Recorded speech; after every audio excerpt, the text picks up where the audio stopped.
चण्याची भाजी बनवण्यासाठी रात्रीच मी 1 वाटी चणे भिजत घातले होते. भिजत घातल्याच्या नंतरनं जर तुम्हाला मोड आणायला चणे ठेवायचे असेल तर एखाद्या कॉटनच्या सुती कपड्यामध्ये गुंडाळून एक रात्रभर आणि एक दिवसभर तुम्ही जर चणे गुंडाळून ठेवले तर हलकेसे त्याला मोड येतात.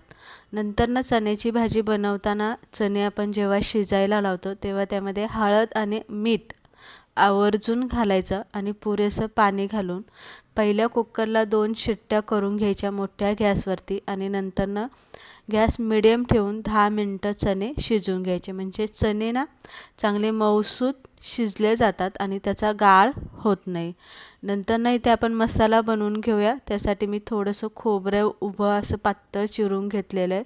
कांदा, टोमॅटो, आलं, लसूण, हिरव्या मिरची मी इथे घेतलेले 2-3, कढीपत्ता लागणार आहे आणि कोथिंबीर किंवा कोथिंबीरचे देठ तुम्हाला इथे घ्यायचे.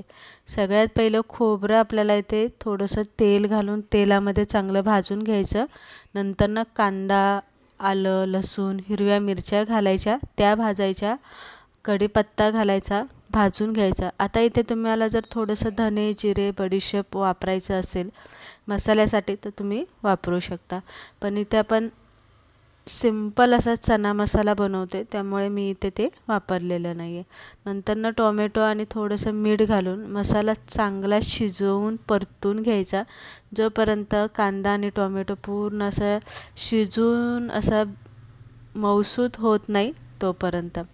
मसाला चांगला परतून घेतला की एका ताटामध्ये गार करायला ठेवा आणि गार झाल्याच्या नंतरनं अगदी थोडंसं आवश्यकतेनुसार पाणी त्यामध्ये घाला आणि मसाला एकदम बारीक असा वाटून घ्या.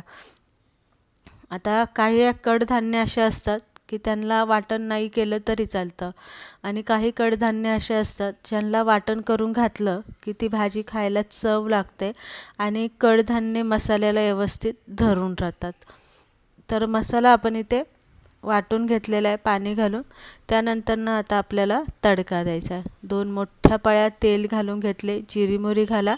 एक मोठा कांदा तुम्हाला जितका शक्य होईल तेवढा बारीक चिरा आणि कढीपत्ता घालून चांगला लालसर होईपर्यंत इथे परतून घ्या. कांदा चांगला परतला गेला की त्यामध्ये मसाले घाला. आता जर तुमच्याकडे चना मसाला मिळतो, चना मसाला जर तुमच्याकडे असेल तर तो घाला. नसेल तर आपले नेहमीचे जे मसाले आपण भाजीला घालतो ते मसाले यामध्ये घालून घ्या आणि छोले मसाला जर तुमच्याकडे असेलच तर तो 1 चमचा यामध्ये घालून घ्या. मसाला घालून घेतला की त्यामध्ये केलेलं वाटण यामध्ये घालून घ्या आणि थोडंसं मीठ, कोथिंबीर घालून घ्या आणि व्यवस्थित मसाल्यामध्ये वाटण हलवून घ्या. हलवून घेतल्याच्या नंतरनं एक ताट, जे मसाले मी काढून ठेवला होता मसाला तेच ताट घेतलेलं आहे. त्यामध्ये पाणी गरम करायला ठेवायचे. आता मसाल्यामध्ये आपल्याला गरम पाणी घालायचं आहे. तोपर्यंत मसाला चांगला परतेपर्यंत चणे चांगले शिजले गेलेले. आता इथे बघू शकता मसाला चांगला शिजला गेलेला आहे. कलर एकदम भारी आलेला आहे. तेल मसाल्याने असं चांगलं सोडलेलं आहे. त्यानंतरनं शिजून घेतलेला चना जो आहे ना तो यामध्ये घालून घ्यायचा. आता इथे आपल्याला जास्त पातळ नाही बनवायचं आहे किंवा जास्त घट्टही बनवायचं नाही, तर असं लपथपीत ठेवायचे जेणेकरून आपण भाताबरोबर पण खाऊ शकतो, चपाती भाकरीबरोबर पण खाऊ शकतो आणि अगदीच डब्याला सुद्धा आपण हा घेऊन जाऊ शकतो. अशा याच्यामध्ये आपल्याला बनवून घ्यायचं आहे. तर इथे कोमट पाणी जे ताटामध्ये मी घालून ठेवलं होतं तेच यामध्ये घातलेलं आहे. गार पाणी मी इथे घातलेलं नाही आहे. त्यानंतरनं कोथिंबीर काढून घ्यायचे आणि व्यवस्थित हलवून चांगलं 10 मिनिटं आपल्याला हा मसाला आणि चणे शिजवून द्यायचे. गॅस आपल्याला बारीक ठेवायचा.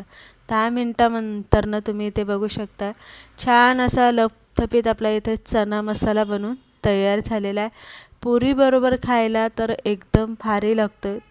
तुम्हाला जर चना मसाला बनवला तर त्याबरोबर तुम्ही पुरीसुद्धा इथे बनवू शकता किंवा चपाती किंवा भाकरी, भात कशाही बरोबर तुम्ही हा चना मसाला खाऊ शकता.